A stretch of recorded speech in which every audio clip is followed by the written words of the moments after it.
How does the wealthy stay wealthy? The definition of being wealthy is kind of being diluted massively by what we see on social media. We see people driving flashy cars and having this crazy house, but I don't think that defines wealthy. What you don't want to be doing is throwing your money out for no reason. It's having a concrete plan where your money is going to. I think that's what everybody who's successful is doing. I hate the word financial advisor. I think it's historically been a very bad term to describe what we do. Do you think everyone has it in them to become an entrepreneur? Yes, I think everybody has it in them, 110%. Whether it's the right decision for you is a completely different question. You want to have multiple bank accounts initially from day one. You can ask many entrepreneurs today, and I think if you ask them, oh, what's your net profit this year? A lot of them would be like, I don't know. I went for a blood test randomly, and then I got a phone call the next day saying, can you please come see us?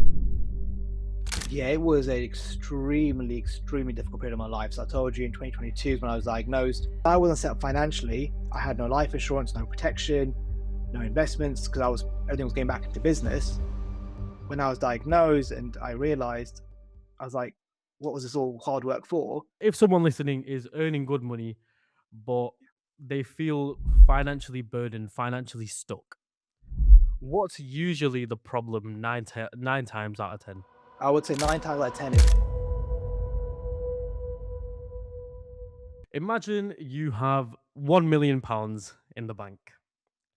You'd be thinking, and so would I, about all the stuff that you can buy.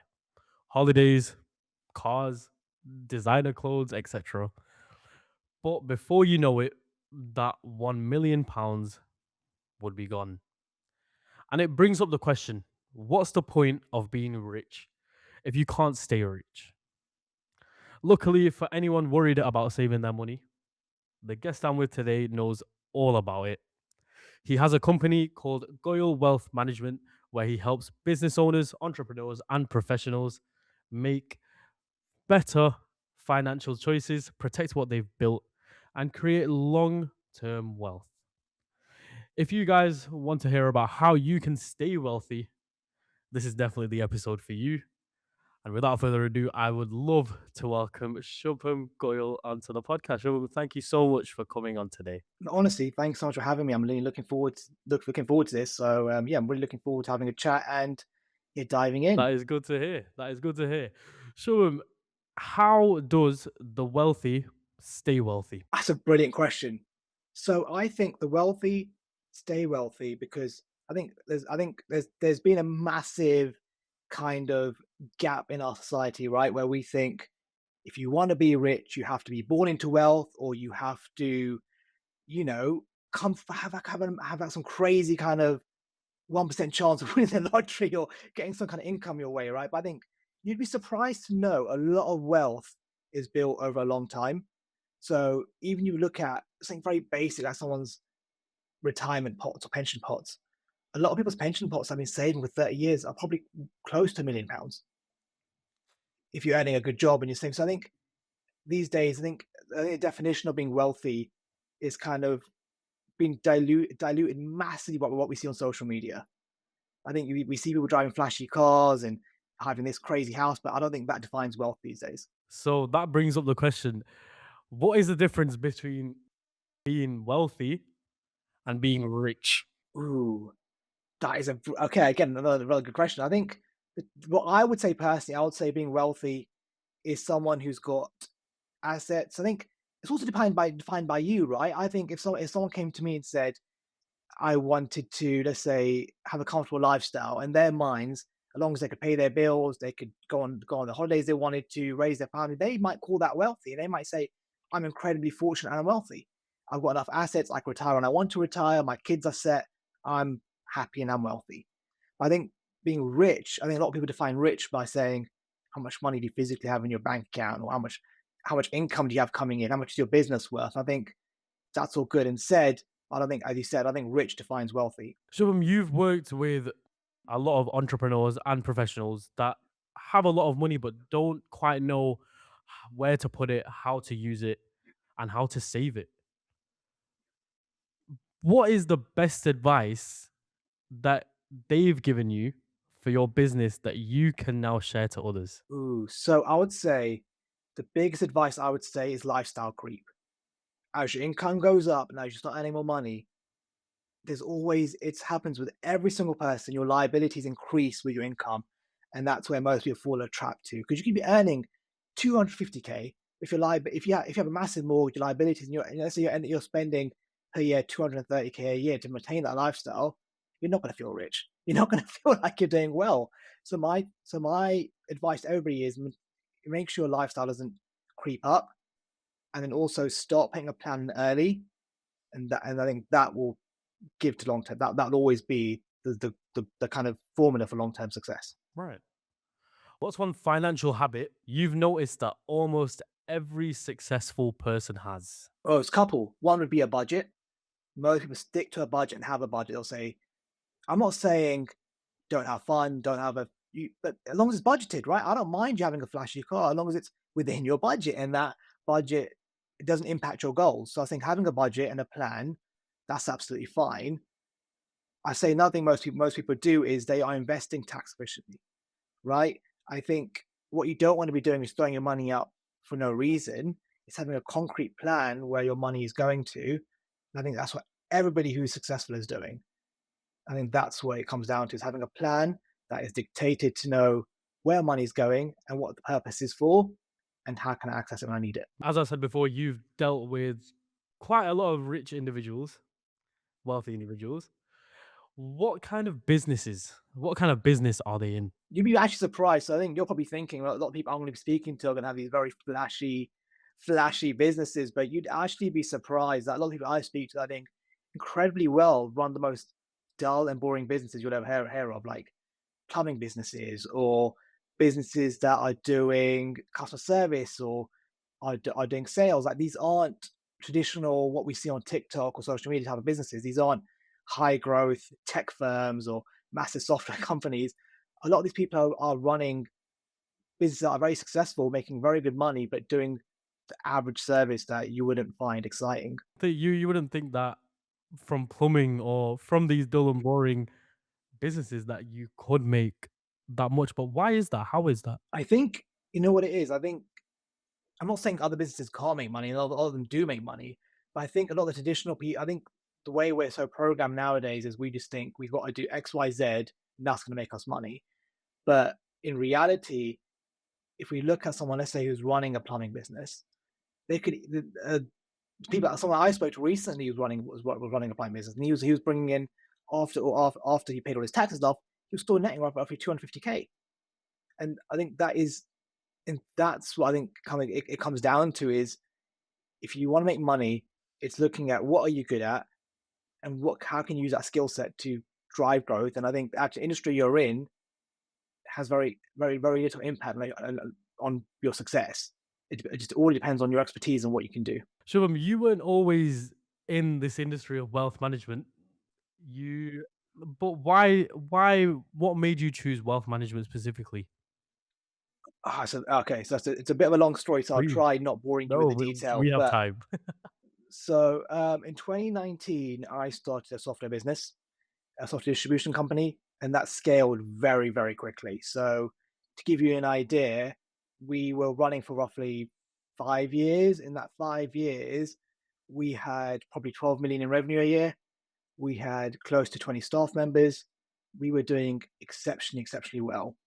And then in 2022, I was I was like very tired. I was running the business. I thought, "Oh, maybe I'm a bit deficient in some vitamins. Let me go for a blood test because I'm always tired. I come back from the business and I go straight to bed. Um, so I went for a blood test randomly, and then I got a phone call the next day saying, "Can you please come see us?" And I was like, "That's a bit odd, but fair enough." Went to my GP and they said, "Look, we want to put you on the fast track route for cancer because we think something in your blood test might indicate there's an issue." And I was like, "Okay, fair enough." And but yeah, I discovered I did have cancer, I had leukemia. I think in that process, I started realizing that my life wasn't. I've been so focused on my business and the growth and ensuring the business because they teach you right. They go put everything you can into the business, don't take money out, just purely reinvest everything you have to grow. And because I wasn't set up financially, I had no life insurance, no protection, no investments because I was everything was going back into business, when I was diagnosed and I realized, I was like, what was this all hard work for if I'm not the person who was actually running all of this wasn't better off? I want to get onto that topic of that part of your life a bit later on because it had a huge effect on your whole career. But just before that, Shubham, most people hear the term financial advisor, and their minds go straight to they think about pensions, they think about paperwork, all this stuff, and all that. What do you actually do for clients? I hate the word financial advisor. I think it's historically been a very bad term to describe what we do. So, what I tend to call myself now is a financial planner. I think so. What we do is that I'll kind of break down the process. We sit down with our clients and we'll have a discussion about in reality what their goals and objectives are. That's where everything starts from, right?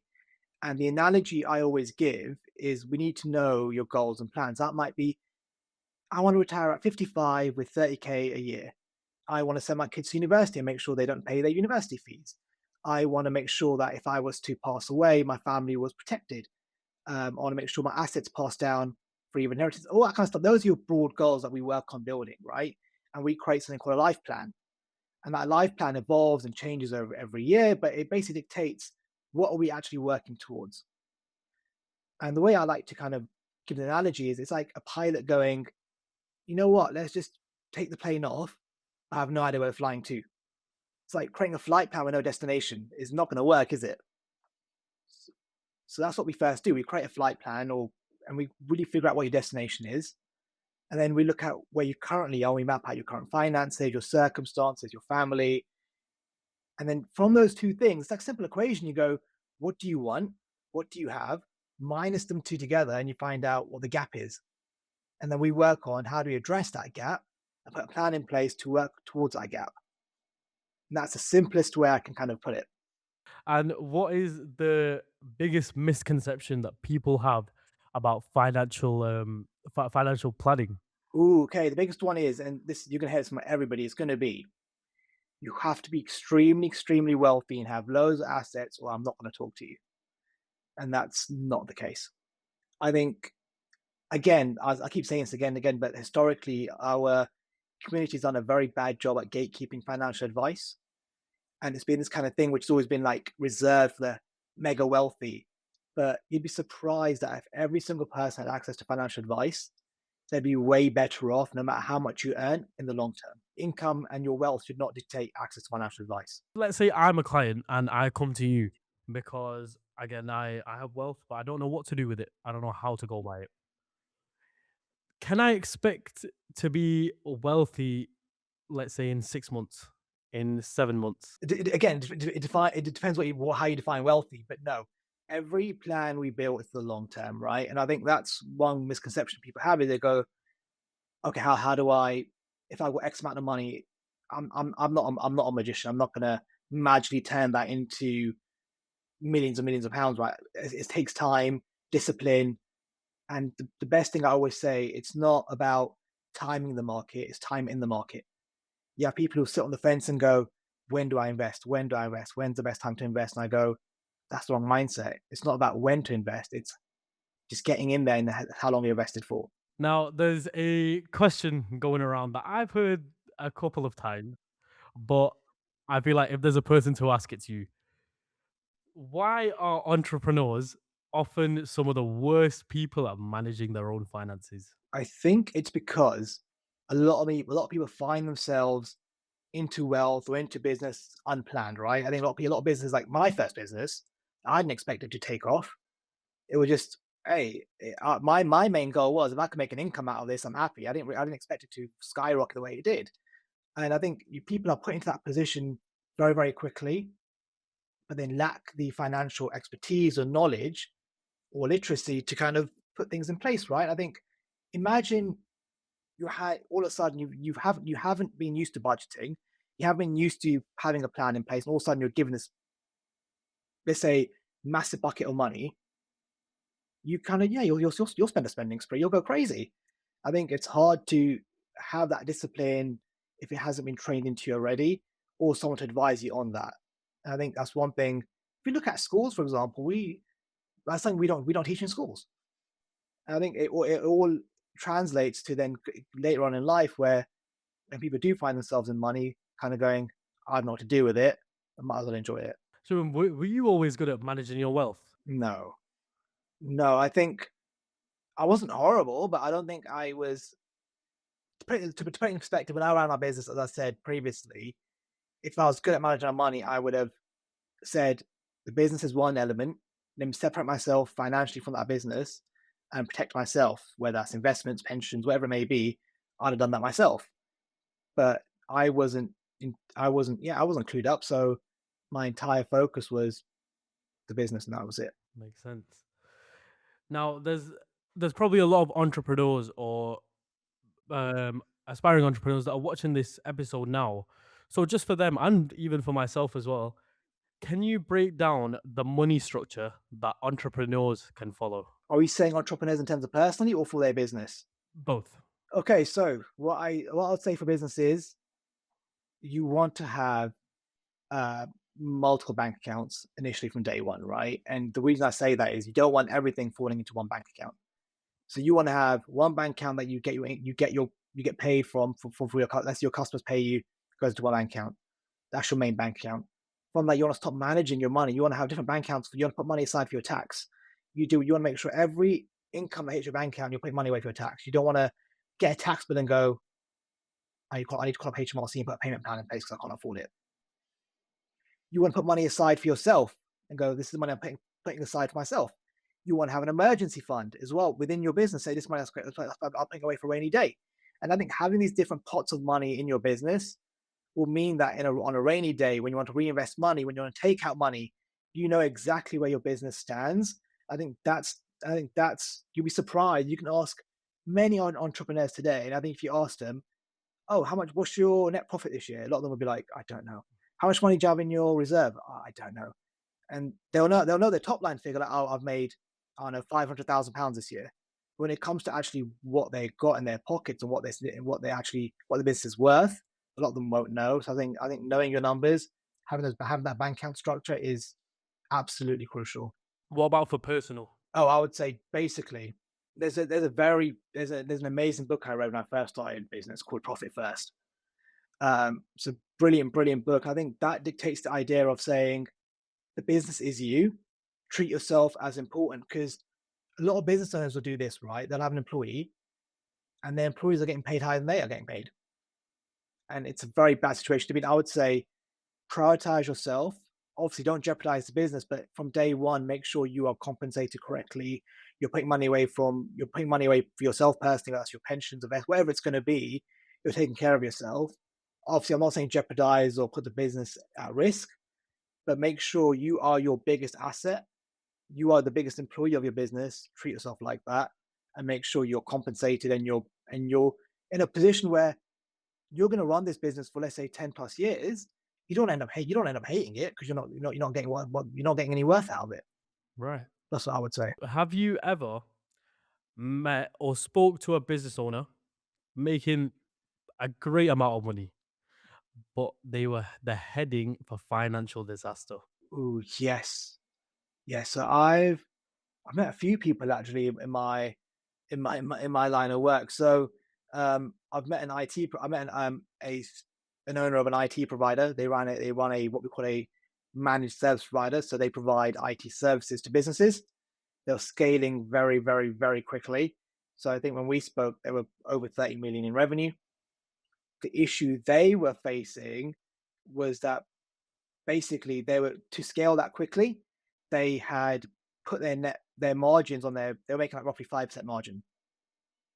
So in that 5% margin, they had to pay their employees, their staff, they had to pay their running costs, whatever it was. And when you actually look at the numbers, they're actually running at a loss. And the only reason they were surviving was their cash flow was okay. So they kept pushing out payments, and they kept pushing the business forward. And it looked all on paper, it looked all okay. But if you actually dig into the numbers, they were, I was like, this is not sustainable. Because as soon as your top customer stops paying you, the cash flow's going to crumble, and you'll start realizing you actually have no business money in the business. So I'm sure you know that growing up, Parents have always told us we need to save up, put your money in the bank for a rainy day, and just a basic stuff like that. But do you think, in your opinion, that banks are actually helping people build wealth or just helping themselves? That's a mix of us. I'm gonna give you a two-sided answer to this. Okay, so when I ran my business, we were banking with Lloyd's. Um, I think on a normal on a like that bank account roughly had £1 million flowing in it every month and out of it. So that would normally be a flag. You'd expect Lloyd's to call you up and be like, "Hey, you got a lot of money coming into this account. Do you want to sit down and have some financial advice? We offer loads of these services. Do you want to? Obviously, Lloyd's want to sell to me, so why don't we sit down and give you some financial advice?" I never got a phone call from Lloyd's ever once in my life. I think that kind of shows you that banks, at the end of the day, they make money from you. They're there to sell a service, right? Even if they're going to sell you an investment, a financial advice, a mortgage, whatever it's going to be, that all comes because obviously they want to make money out of everything, right? And that's fair enough, but that's how they operate. But I think it goes to show you that banks, even with the best intentions that they have, is like that's how they want to make money by helping their customers.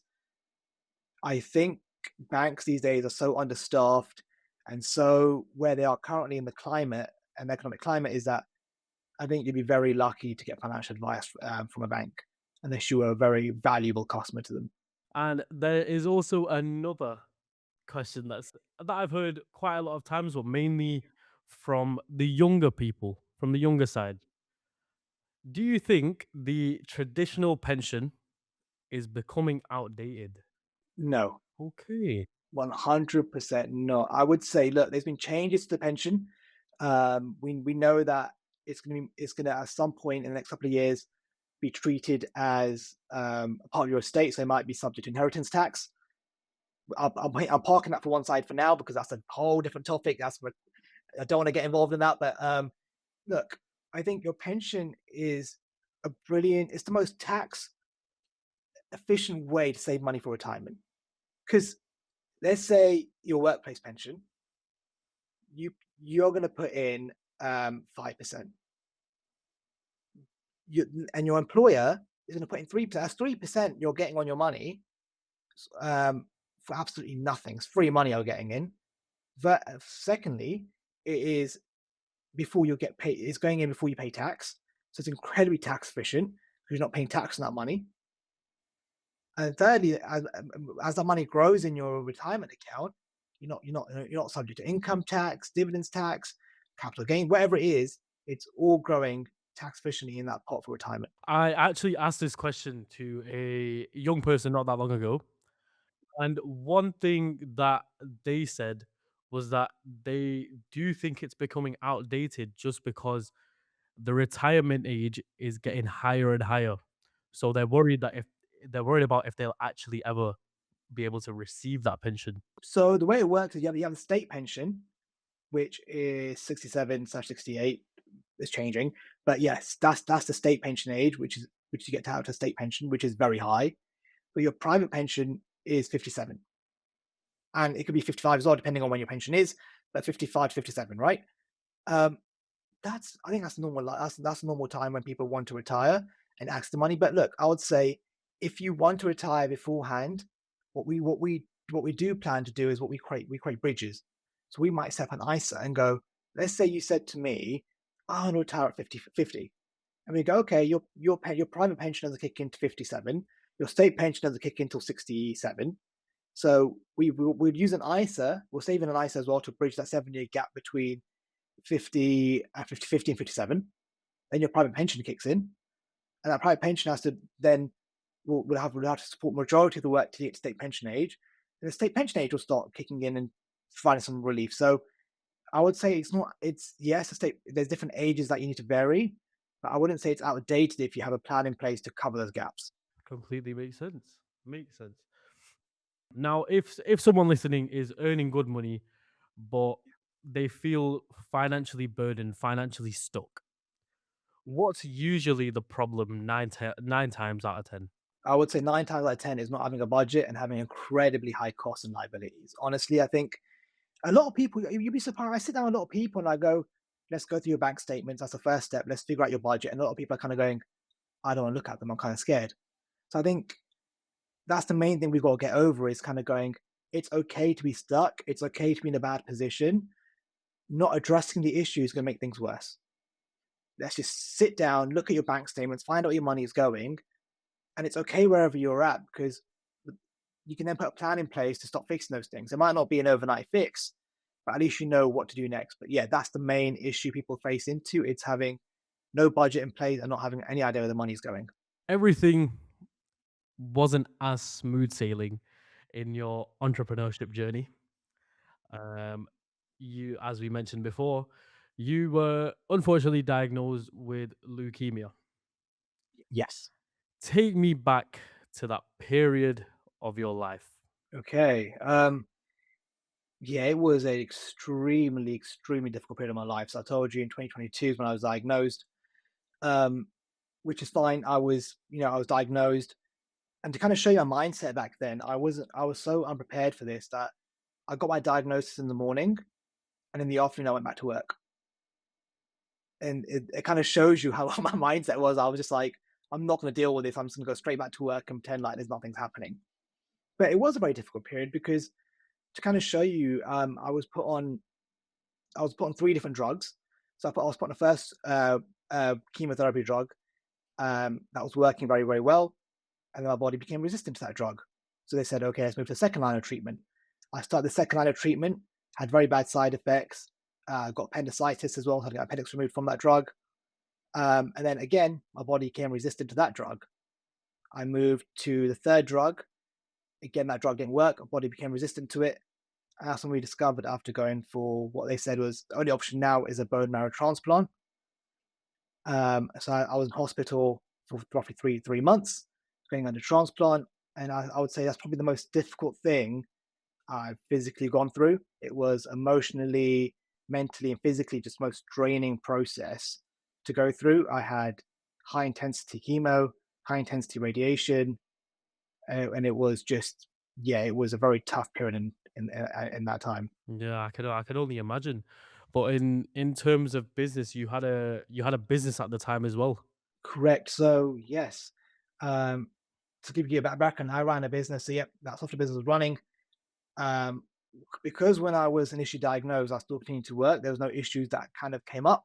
But as soon as I found out I had to go for a bone marrow transplant, which basically meant I had to go away and I physically couldn't run the business, my other two business partners, who were also co-owners of the business, not to go into much detail, but essentially decided if I'm not around to run the business, they don't want to continue running it. And that put an absolute crazy pressure on me to be like, well, this business can't continue then. If no one wants to run it, this business can't continue. So the business had to sadly shut down. So because yeah, the other two business partners I had weren't willing to kind of step up and run the business for a while when I wasn't there. How was your relationship with money changed? Do you value time more now? Oh, 110%. I think, don't get me wrong, I think money is very important and having a plan for it is obviously very, very key. But I do think money isn't the end by like the end of all things. You should, I think, value time. You should value family, relationships. All that stuff matters way, way more.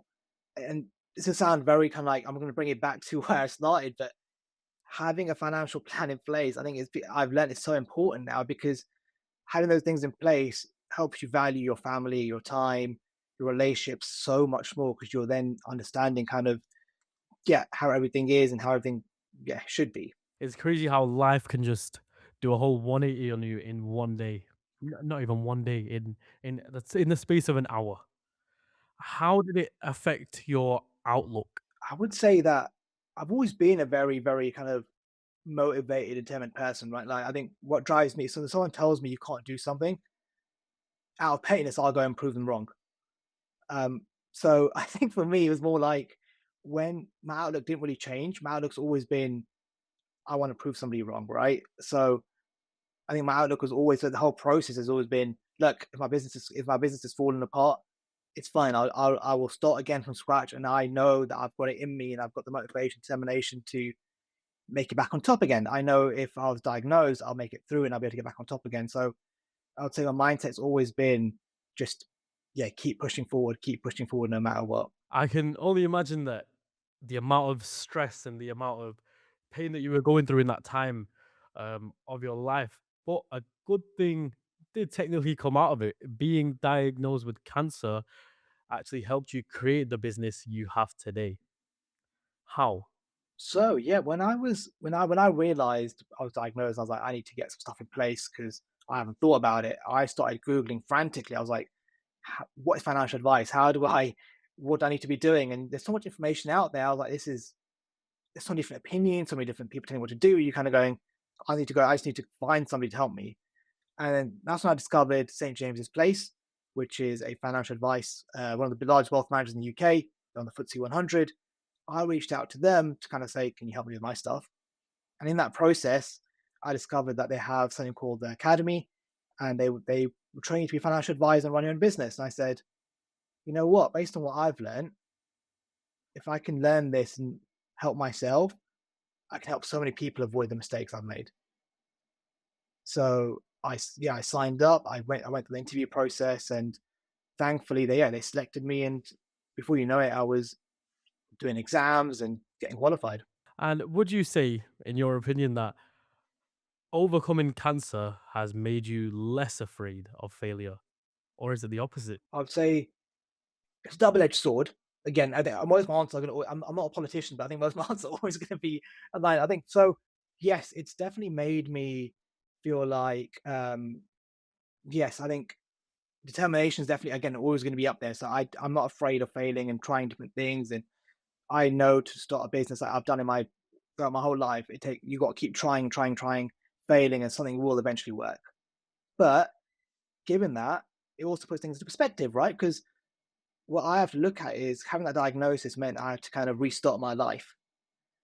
There's only so many times you can do that, and I'm like, I know people go, there's you're young, you can do whatever you want, right? But I'm 30 right now, so for me, it was more like I've got to really dedicate again and start from scratch and really, yeah, I think kind of go. I have to really make it work now because as I get older and older and older, it's harder and harder to take those kind of risks. Let's imagine we had someone that experienced the exact same thing that you experienced and went through that horrible part of your life. Um, they'd straight away be thinking, okay, if I fail, I know that the time's limited. I know that I don't have much time, so I need to do this. There's no room for failure. What would you tell them? I would say there's always room for failure, and I think I would say you shouldn't be afraid to try because if you don't fail, you won't know what isn't working, and no one's got a magic wand is going to say if you do X, Y, Z, you're definitely going to succeed. Someone can give you the best financial plan in the world, but in reality, there is also an element of luck in it.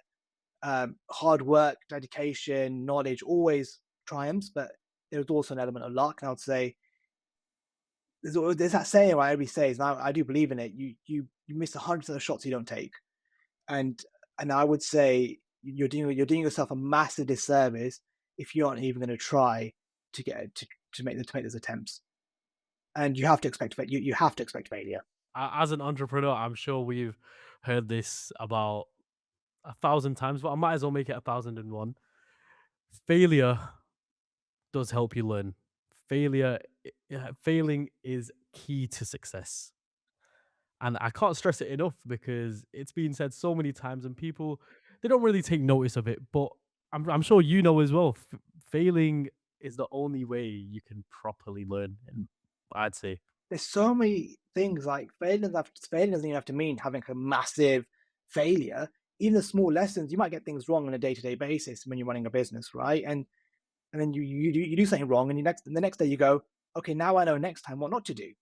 And I think that itself is just like I think that self-learning cycle is what makes you better at business, right? Because let's say you have a bad phone call and you like when I started out my business, we were doing for the first 9 months we had no customers, so it took us 9 months to get our first ever client. But and that isn't because there's no clients out there. We were failing on we would have meetings and fail, and every meeting we had would learn, okay, we're not going to say that next time. This is what not to do. This is how to go in prepared. And eventually by like let's say the 15th meeting, we're like, we know now what we need to do to land a client, and we landed a client. So those failures do teach you. what you need to be doing right. 100%. Now, Shubham, before you started your entrepreneurship journey, you were employed. You had I want to say a 9 to 5. What made you leave the security of employment and start your own practice? I think I've always had that drive in me to kind of go, I want to have something for myself. I want to build something for myself. I know it's going to be tricky. I know income's going to be a challenge, but and you got to come from my state. I was in a very well paid job. I was head of product management at a software distribution company, so I was earning very very good money.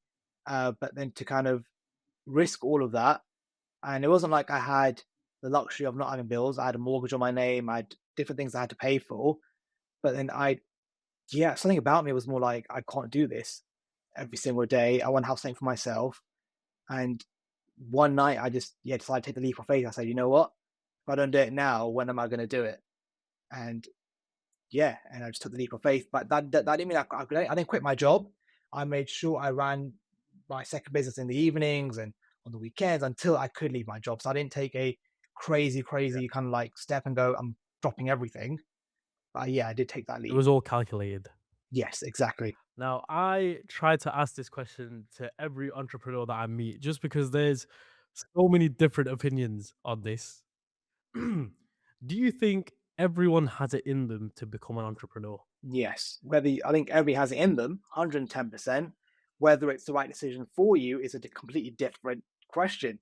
I think everybody has it once they find their motivation and drive, right? I think if someone finds their purpose or what they want to do in life, then 110%, I think everybody can be an entrepreneur and everybody has the ability to do so. Whether that's right for you to do is a different question. Some people's lifestyle, some people's what they want out of life may not reflect what business can do for them. And a 9 to 5 may be way more suited for their lifestyle or what they want to achieve in life. But yeah, I think everybody's got the ability to do it. Whether it's the right thing to do for you, again, is a different question. 100%. What was the scariest moment in building Goel Wealth Management? The scariest thing was, again, I think it was for me, it's obviously you're expected to be this knowledgeable financial advisor who knows everything they possibly can about finance, right? And then it's thrown in, you passed all your exams, you've passed all your training, and you've been signed off by the FCA and the regulator to say, we believe you're competent enough to give advice. That's all brilliant. Yeah, you go, cool. That's on paper, you look good. And then you sit down in front of your first client and you go, what am I doing? Uh, yeah, you sit in front of your first client and you go, oh, holy crap, this is all of a sudden just hit me now. This is real. And because it's your first client, you're still being observed. So you have your manager watching over you to make sure you're giving the right advice. And that's also more like traumatizing. If you're like, I can't even be myself because I'm being observed. But yeah, I think you sit there and that's my scariest moment was I'm now in this building. I've got a brand new client in front of me who wants to talk to me. And yeah, it was just I think it was absolutely terrifying for me. But you get used to it over. It's the same with anything really. The more you do it, the more just natural it becomes. Yeah, 110%. I think now if I sat down with the front of a client now, I'm more like, yeah, I can flow. I know what I'm doing. It's but yeah, first ever one, you just throw it into the deep end. You go, yeah, like, figure it out. It was the exact same for me when I sat right here and I had my first guest. In my head, I was thinking, I'm asking a few questions. It can't be that hard. Doing it in real life, face to face, is absolutely different. But you're right. The more you do it, the more natural it becomes. Oh yeah, like look at you now. You're absolutely yeah, complete flowing, and yeah, yeah, man, yeah. Has your definition of success changed over the years? Oh yeah, I don't think success is defined by having millions in the bank account or being X Y Z, have whatever it is going to be. No, I think successful is being content in life and being able to live the life you want. And for some people, that might just be as I said, it might just be I just want to live a lifestyle where me and my family can do the things we want to do. I can enjoy these activities and hobbies I have, and my stress level isn't that crazy. Like that in someone is that for someone that's success. And I think that's what defines success. It's going to be what do you want out of your life, and are you getting that from your life? Now, Shubham, I've got a little section here for you called rapid fire questions. Are you Okay, ready to take it on? We've got a five. I'll try my best. Let's go. I think it's 5 questions, so not too much. What's more dangerous, having no money or having money but no plan? Having money and no plan. Common myth about saving money. If you just put money into a bank account, that's what you need to do. Just put money into a bank account and not think about it. Best investment you've ever made. In myself. So not financially, no money. I think investing in yourself, whether that's education or going to try something new and learning, the best thing you'll ever do. Now let's go to the opposite side. What's the worst investment you've ever made? Okay. I'm gonna be very literary. Probably crypto. I've lost so much money in crypto that is probably just not worth doing. I would say. Um, I was very early days into Bitcoin, and yeah, I think we just it was always got in at the wrong time. And lastly, Shubham, pension or ISA? I can't give you an answer there because they're both really really useful vehicles. It depends what your goal is, but I would say if you care about retirement, pensions 110% always win tax efficiently. You're going to be winning. If you want money whenever you want, a nicer. Perfect. Now, I just want to go back to that first question. What's more dangerous, having no money or having money but no plan? You said having money but no plan. Can you elaborate? I think having yeah, let's say if you have no money and if you have loads of money and no plan, I think I say it's dangerous because you're in a very fortunate position of having money. Like you're in a position where most people would love to be at, where you've got surplus money or you've got high income, wherever it may be. I think your lifestyle builds around that kind of income, right? Not having a plan in place means that lifestyle you're living where you want to live is at jeopardy of falling apart. And further on, you've made the effort to build that lifestyle. I think the main issue then becomes is if you're taking that jump to, let's say, reach the next bracket of income or social club, whatever it's going to be to push your, and then not having a plan in place means that the next generation underneath you, like your kids and their kids, are not going to get that either, and everybody's going to be starting from scratch constantly again. Right. So it's about building that generational wealth. And Oh, 110%.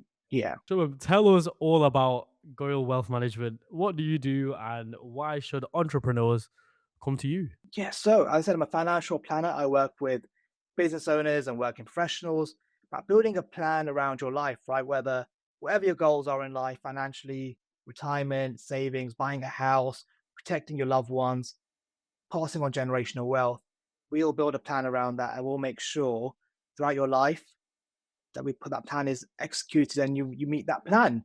We'll sit down regularly and I have the greatest privilege in sitting in front of my clients every single day, helping them meet their goals. And it's a real honor to do what I do. And I'm very fortunate to be in the position I am. Amazing. Amazing. Now, Shubham, before we end off today's episode, we actually have a closing tradition here on Founders Mindset Unfiltered, which you're now about to be introduced to. Now, this this closing tradition is basically I ask every entrepreneur that comes onto the episode if they've got any bottlenecks in the business or any hardships that they're going through in which the audience watching at home or anyone that's interested watching at home can help you out on or by offering their services or giving you advice.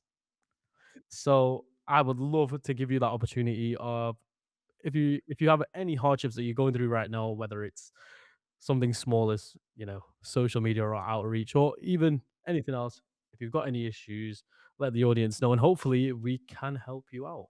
Yeah, 100%. I would say my biggest bottleneck or constraint right now is going to be time. I think that's what's really holding back because obviously you got to remember if my job as a financial advisor, financial planner, is to see as many new clients as possible, work with my existing clients. But you got to remember to see a new client, you then got to create a plan. You got to then go and do your research. You got to go and create the paperwork. Then you got the man. All that stuff adds up so much time. So my real me seeing clients or new clients probably only takes up 15% of my time.